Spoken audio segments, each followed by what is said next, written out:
हाँ तो फिर आ जाइए साथियों, आप सबका देहाती अनमोल कहानी में स्वागत है। राजा और रानी की संतान प्राप्ति की कहानी। सालों पहले एक नगर में बीगा नामक राजा का शासन हुआ करता था।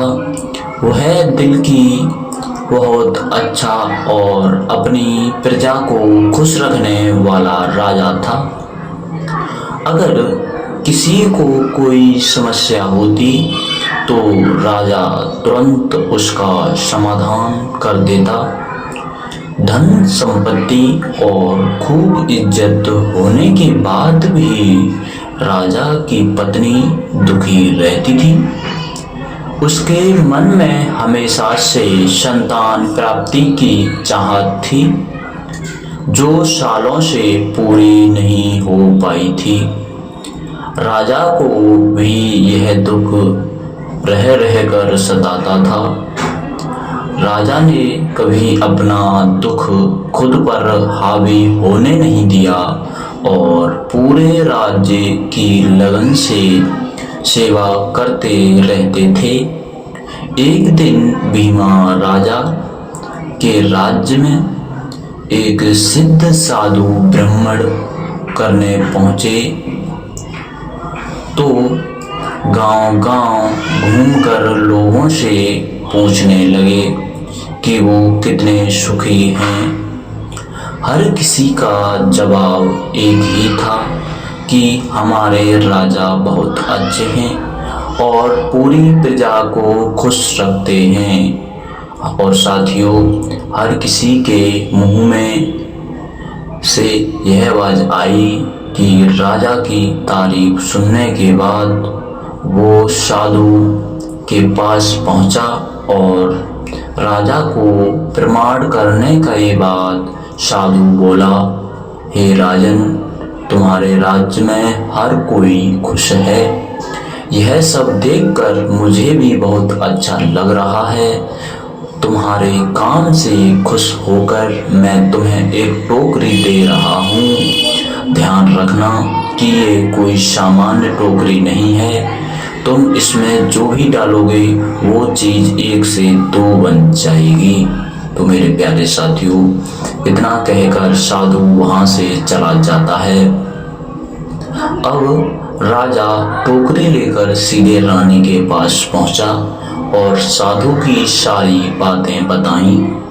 राजा की बात सुनकर रानी अपने हाथ से एक कंगन उतारकर उस टोकरी में डाल देती है। देखते ही देखते कंगन 1 से 2 हो जाते हैं। और मेरे प्यारे साथियों, यह देखकर राजा और रानी दोनों हैरान होने के साथ ही काफी खुश हुए। दोनों के मन में हुआ कि अब राज्य में किसी चीज की कमी नहीं होगी और प्रजा की खुशी दोगुनी हो जाएगी। इस टोकरी से भी हम अपनी प्रजा की ही सेवा करेंगे।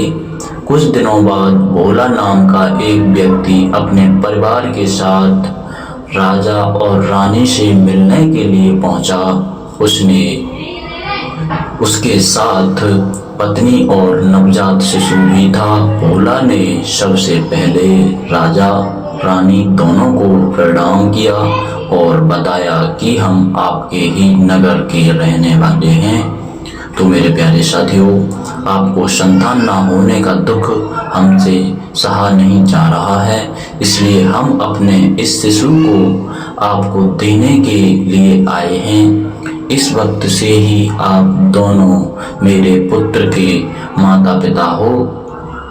भोला की बात सुनकर राजा के कुछ बोलने से पहले ही रानी ने नवजात को अपनी गोद में उठा लिया। रानी ने भोला और उसकी पत्नी सुलेखा को धन्यवाद दिया। इस सब के बीच राजा कुछ कह नहीं पाए। राजा को पुत्र मिलने की खुशी तो थी, लेकिन वो भोला और सुलेखा के लिए परेशान थे। राजा को पता था कि पुत्र ना होने से भी अधिक दुख उसे पैदा करके किसी को देने का होता है। इतना सब सोचने के बाद राजा कुछ देर बाद रानी को समझाते हैं कि हम किसी बच्चे को उसके माता पिता से अलग नहीं कर सकते हैं। राजा और रानी की बातें सुनकर भोला व सुलेखा उनके हाथ जोड़कर पुत्र को रखने की प्रार्थना करते हैं। राजा रानी दोनों ही भोला और सुलेखा की बातें सुनकर हैरान हो जाते हैं। तब राजा ने सीधे भोला से पूछा, आखिर क्या बात है? तुम अपने बच्चे को अपने साथ रखने की बात सुनकर दुखी हो जाते हो। साफ साफ कहो, क्या परेशानी है? तो मेरे साथियों, राजा की बातों का जवाब देते हुए भोला कहता है, हमारे बच्चे को श्राप है कि अगर वो 12 दिन हमारे पास रहता है तो 13वें दिन उसकी मृत्यु हो जाएगी। आज हमारे बच्चे को हमारे साथ 12 दिन हो गए हैं। अगर हम कल इसे अपने पास रखेंगे तो इसकी मृत्यु हो जाएगी। राजा ने इस बारे में सोचने के बाद थोड़ा समय मांगा और भोला व सुलेखा को कुछ देर राजमहल में आराम करने के लिए कहा। फिर राजा भी उस बारे में सोचने के लिए अपने कक्ष में गए और रानी बच्चे को गोद में लेकर राजा के पीछे चलने लगी। कक्ष में पहुंचकर रानी ने राजा से पूछा, आप आखिर इतने परेशान क्यों हैं? तब राजा ने कहा कि मेरे राज्य में रहने वाले कोई भी परिवार मुझे अपनी संतान देकर सारी जिंदगी रोता रहे, ये मुझे हरगिज मंजूर नहीं है। तो मेरे साथियों, राजा की बात सुनकर रानी भी इस बारे में सोचने लगी। तभी रानी महाराज से बोलती है, क्यों ना हम इस बच्चे को टोकरी में डालकर 1 से 2 कर लें, फिर इस बच्चे को हम रख लेंगे और दूसरे बच्चे को भोला व सुलेखा को सौंप देंगे। राजा यह सुनकर खुश हो गए और जल्दी से बच्चे को टोकरी में रख दिया। टोकरी में रखते ही वो नवजात 1 से 2 हो गए। तो मेरे साथियों, फिर रानी ने जिस नवजात को टोकरी में डाला था उसे उठाती है और राजा दूसरे को उठाता है। अब दोनों बच्चों को लेकर राजा रानी सीधे उस कमरे में पहुंचे जहां भोला और उसकी पत्नी आराम कर रहे थे। राजा ने अपनी गोद में लिए बच्चे को भोला को सौंपकर कहा, ये लो अपना बच्चा। राजा की बात सुनकर भोला और सुलेखा निराश हो गए। तभी राजा ने टोकरी के बारे में उन दोनों को बताते हुए कहा कि अभी ये बच्चा श्राप मुक्त हो गया है। आपके जिस बच्चे को श्राप मिला है वो रानी के पास है।